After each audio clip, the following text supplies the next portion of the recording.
last big bullet point today is going to be the progressive movement. Now, I always kick off this last chunk here by showing you a political cartoon that was made in the late 1800s. And let's just talk about a couple of things that you see before we really get into the meat of this. So first off, this political cartoon that I want to show you, I think does a really good job of kind of taking this whole movement and boiling it down into what they believe is really the problem. So let's take a look real fast. First off, what do we see right here? Pirate flag. How is it labeled though? Truss. So what first is this kind of symbolizing? What's it trying to say? Well, what's it say? That the trusts are pirates. Okay. And the trusts are going to be the pirates, that they're the criminals here. And who are these criminals pushing off the plank? So what is this basically trying to say? What do you think? Dylan, what do you think? Okay. That maybe kind of these trusts are really the enemy of the United States. What the progressives are going to say is we need to fix this problem. So our big bullet point today for the progressives is what we're going to talk about today is how they are going to try to fix the problems that come with industrialization. Now, I gave you guys just a couple to start with. How we see the trusts, we see the monopolies. They're crushing competition. But what else is there? What have we seen as far as some of these injustices go? What about the plight, the problems of the workers? What do we see as one thing? What do we see as some of their issues? I talked about it yesterday or something. I don't know, maybe an issue with the machinery or something. Yeah, just one. Sure. We have children working in dangerous environments, people getting their arms ripped off by machinery. And what do those industrialists always say when their arms got ripped off? I can't use you anymore. You're fired. These are some of those injustices the progressives are going to try to fix. Now, they're going to really be centered around three big goals. The first big goal that these progressives have is they want to protect the social welfare. They want to protect average people that they view being abused by these industrialists, by industrialization in general. They want to take care of people. So these progressives start to say, we need some social programs. We need something put in place to help those people, to help the downtrodden, to help these people that have been abused by industry, maybe even help those people that have had their arms ripped off by the machinery. There are going to be a few things that they're going to point to. At first, it's going to be all private organizations. It's going to be charities. A little bit later on, though, it's going to expand and it's going to involve some government agencies.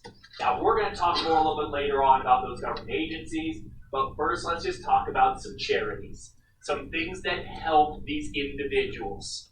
We're going to see the creation of the YMCA.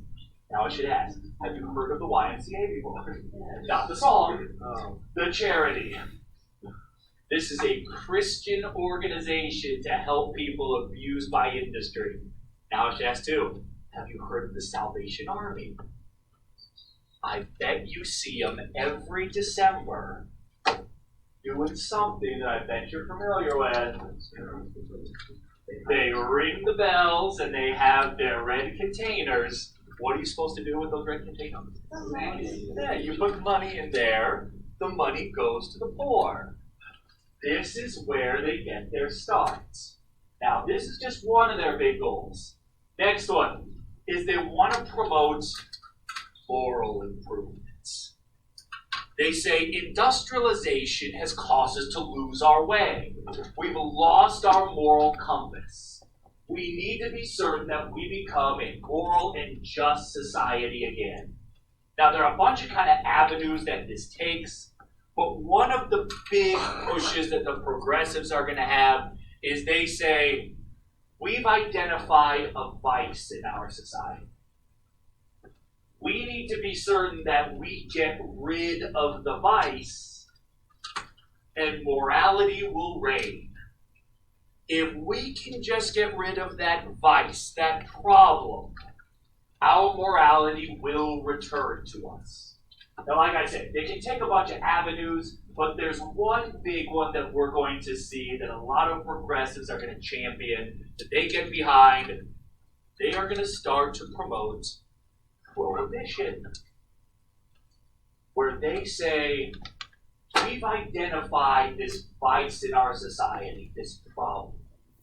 If we can just get rid of the vice, we'll solve the problem. We need to go out and show the evils of alcohol, what it turns normally moral, upstanding citizens into. There's a group that starts to champion this, kind of a subset of the progressives, a group called the Women's Christian Temperance Union, the WCTU. They become the ones that say, we are going to be the individuals that show the evils of alcohol, and they work to make alcohol illegal. Now, the way that they go about doing this can be kind of a strange way as you see it on the surface, but the idea is actually very clever. First off, I want to ask, what do we see? It's a lady, yes, How would we kind of describe her? What was it? She kind of looks like a nun. What is she carrying, though? She has a book. Guess what that book is? The Bible. And also a stick? A cane? Ah, thank you very much. Write this down, my suburban children. This is an axe. Oh, does she look like she's ready to cause some trouble? What these women would often do is they would go into these taverns, into a bar, assault, and they would try to get their message across.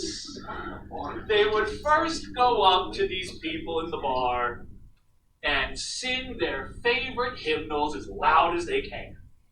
Now, sure, at first it's probably at least just a little bit annoying.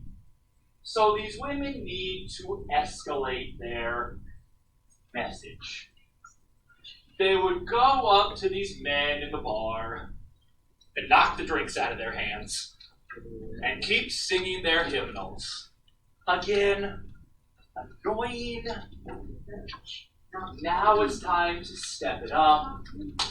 These women would then go up to these men and push them off their bar stools and sing their hymnals. Now, Jed, it looks like you've already connected the dots here. What might be the response of these people in the bars that are being harassed by these women? They would look at these women and punch them in the face. Now is where we get to the end game. Who looks bad here? Here these women say, this otherwise upstanding young man has been corrupted by alcohol. Look what he did, where otherwise he would never even think about this. Who on earth would punch a nun? It must be the alcohol's fault. Now, these women in the late 1800s and the early 1900s are going to pave the way for a big change. Third big goal. We're going to talk about how these progressives want to create economic reform. They want to show what's taking place. They want to bring to light all the money that the Carnegies, the Rockefellers, the Vanderbilts are making. And they start saying, they could have never done this. How is it possible to make that much money unless you've done it illegally? Unless you've done it by less than ethical ways. There's a group of people called the muckrakers who are going to write about what they discovered. These are really the first investigative journalists. They are going to write books and articles about what's taking place in some of the biggest companies in America. We're going to see people writing about the history of Standard Oil and about the tactics that Rockefeller uses. We're going to see people writing about other industries, maybe that aren't making as much money as the Rockefellers, but are still going to be exposing kind of the corrupt side of business. One of these in particular is going to be Upton Sinclair's The Jungle. Within Upton Sinclair's The Jungle, he writes about what's taking place in the meatpacking industry. Now, I'll tell you, Sinclair himself worked in the meatpacking industry. He saw it happen.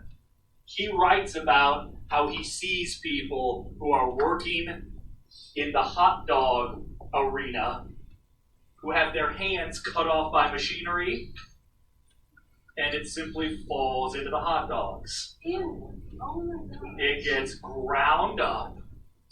Now, I don't want to spoil the surprise because hot dogs are delicious. But it takes basically everything and just mushes it together. There are going to be articles about people buying hot dogs in America and finding rings in their hot dogs. Connect the dots. Oh no. Now, this is one of those books that exposes what's taking place, and we're going to see someone who's very, very powerful start to say, something has to change. These progressives want to use the power of government to change the economic status quo, to change what's happening with the Vanderbilts and the Rockefellers with billions of dollars, and other people with absolutely nothing. Now, I want to kind of pause here.